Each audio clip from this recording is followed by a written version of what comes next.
Hi everyone, সবাই কেমন আছো? আশা করি সবাই খুবই ভালো আছো। আমার হচ্ছে কবুতরের জন্য ঘর তৈরি করব। তো প্রথম হচ্ছে কি কবুতরের ঘরটাকে ভালো করে পরিষ্কার করে নিয়েছিলাম, কারণ বাসার যে সানসেট আছে সেই সানসেটেই আমি কবুতরের ঘরটা তৈরি করব। কারণ অনেক দিন হয়ে গেছে কবুতর খাঁচায় থাকতে থাকতে আর আমি প্রতিদিন ওদেরকে বাইরে বের করা আবার ঘরে নিয়ে আসে, এটাতে আমিও বোরিং হয়ে গেছে, ওরাও বোরিং হয়ে গেছে। সো সেই জন্য কাজ শুরু করলাম। এই দেখো, প্রথমে পরিষ্কার করে নেওয়ার পরে ককশিট নিয়েছিলাম, কারণ ককশিট দিয়ে তৈরি করবো ঘরটা। সেই জন্য হচ্ছে মাপ মতো ককশিট আমি কেটে নিয়েছিলাম। কেটে নিয়ে হচ্ছে গিয়ে ককশিটগুলোকে একটার সাথে একটা জয়েন করে নিব। কারণ জয়েন করে নেওয়ার কারণ হচ্ছে কি, কারণ ওইটা মাপ থেকে একটু বড় ছিল, সেই জন্য ভাবলাম তাহলে একটা অংশের সাথে আরেকটা অংশ যদি আমি মাপ নিয়ে জয়েন করে দিই তাহলে একটু মজবুত হবে। সেজন্যই তার দিয়ে আমি একটা অংশের সাথে আরেকটা অংশ জয়েন করে নিয়েছিলাম। এই দেখো, তার দিয়ে দুইটাকে ছিদ্র করার পরে তাহলে এখান থেকে তার ঢুকিয়ে ভালো করে আমি তারটাকে এটার সাথে অ্যাডজাস্ট করে নিয়েছিলাম যাতে এটা তাদের মাপ মতো হয়ে যায়। তো এইরকমভাবে আমি প্রত্যেকটাকেই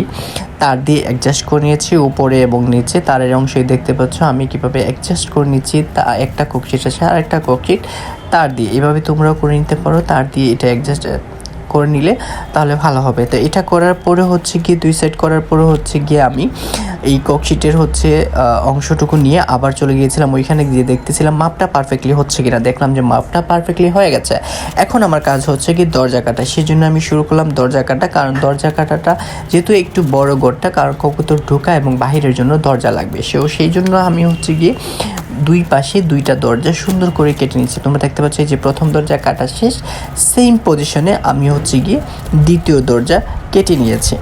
দ্বিতীয় দরজা কাটার পরে আমার মাথায় আসছে তাহলে হচ্ছে গিয়ে এই দরজাগুলোকে দিয়ে আমি ওদের জন্য দরজা করে নিতে পারি। যদি এটাকে আমি অ্যাডজাস্ট করে দিই তাহলে খুব সুন্দর দরজা হয়ে যাবে। তো এটা হচ্ছে গিয়ে আমি তার দিয়ে দুই দিকে ছিদ্র করে নতুন করে সুন্দর করে আবার দরজা তৈরি করে নিচ্ছিলাম। এই অংশটা দিয়ে আমি সুন্দর করে একটা দরজা তৈরি করে ফেলতে পারি। তো যেরকম কথা সেরকম কাজ এই দরজার অংশ দিয়ে বসিয়ে দিচ্ছিলাম, কিন্তু একটু বড় হচ্ছিল, তারপর পারফেক্টলি হবে না, সেই জন্য এটাকে কেটে ফেলে আবার নতুন করে তৈরি করে দিচ্ছিলাম। তৈরি করার শেষে এখন তার দিয়ে বেঁধে দিচ্ছি, দরজাটাকে অ্যাডজাস্ট করে নিচ্ছি মূল অংশের সাথে। সো অ্যাডজাস্ট করতে গিয়ে যে প্রবলেমটা হচ্ছে সেটা হচ্ছে একটু বেশি টাইট দিতে গেলে ককশিট ছিঁড়ে আসতেছিল, কারণ ককশিট খুবই সফট একটা জিনিস, ওইখান থেকে টান দিলে ছিঁড়ে আসে। সেই জন্য খুব সাবধানতার সাথে একটা একটা করে তার দিয়ে একটু ঢিল রেখে তারগুলোকে দিয়ে টাইট করে নিচ্ছিলাম ককশিটের সাথে দরজাটাকে অ্যাডজাস্ট করে নেওয়ার পরে এই দেখো তৈরি হয়ে গেছে আমার দরজা। কি সুন্দর আমার মুখ দেখা যাচ্ছে। তো পরবর্তী দরজাটাও এইভাবে সেম সিস্টেমে পরবর্তী দরজাটাও অ্যাডজাস্ট করে নিলাম এটার সাথে। তো আমার দুইটার দরজা রেডি হয়ে গেছে। এখন আমি ওইটাকে বসিয়ে দিব উপরে তার জায়গা মতো, কিন্তু উপরে বসাতে গিয়ে যেহেতু উপরে সে রড দেওয়া ছিল তো পারফেক্টলি বসতেছিল না, কারণ আমি চাচ্ছিলাম, তো সেই জন্য রডের যে অংশ জায়গা আছে এটা একটু 3 কোনা করে কেটে নিয়েছিলাম যাতে রডটা একজ্যাক্টলি ওইখানে বসে যায়। তো যেরকম কথা সেরকম কাজ প্রত্যেকটা মাপ নিয়ে করে দিচ্ছিলাম। করে দেওয়ার পরে হচ্ছে গিয়ে তোমার এখন আমি একটু চাপ দিয়ে ওইটাকে মানে বসিয়ে দিব আর কি, চাপ দিয়ে। দেখো যাতে চাপ দিয়ে ওইটাকে বসানো যায়, সেই জন্য হচ্ছে, কারণ নিচের দিকে বাতার বা কোনো কিছু দেওয়ার কোনো সিস্টেম নেই।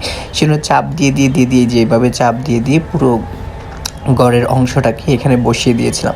অবশেষে চাপ দিয়ে বসিয়ে দেওয়ার পরে যে অংশটা উপরে যেটা আছে ওইটা ভাবলাম একটু তার দিয়ে রডের সাথে বেঁধে দিলে ঘরটা একটু মজবুত এবং শক্ত হবে। তো সেই জন্য তার দিয়ে ঘরের সাথে ওইটা কেটে দিয়েছিলাম। এখন ওই পাশে একটা অংশ ছিল যেটা হচ্ছে গিয়ে তোমার একটু ফাঁকা ছিল, সেটাকে হচ্ছে গিয়ে একটা অংশ দিয়ে সেটাকে ভাবলাম তাহলে একটা যেটা ককশিট আছে ওইটা দিয়ে অ্যাডজাস্ট করে নিই। তো সেটাকে ওইটা দিয়ে অ্যাডজাস্ট করে নিচ্ছিলাম। এই যে দেখতে পাচ্ছ ওইটাকে অ্যাডজাস্ট করে নেওয়ার পরে মূল অংশের সাথে ওইটাকেও তার দিয়ে বেঁধে দিচ্ছিলাম যাতে ওইটা পড়ে না যায়। তো এরকমভাবে করে নিচ্ছিলাম প্রত্যেকটা কাজ। এরকমভাবে করার শেষে আমার হচ্ছে গিয়ে ভাবলাম তাহলে কবুতর দিয়ে একটা ট্রায়াল দেওয়া যায়। সেই জন্য একটা কবুতর ধরে নিয়ে আসলাম। ধরে নিয়ে এসে এই দেখো খাঁচার ভিতরে দিয়ে দিলাম এবং এই দেখো কবুতর ঢুকে গেছে, ট্রায়াল দেওয়া হয়ে গেছে। এই দেখো সম্পূর্ণ ঘর।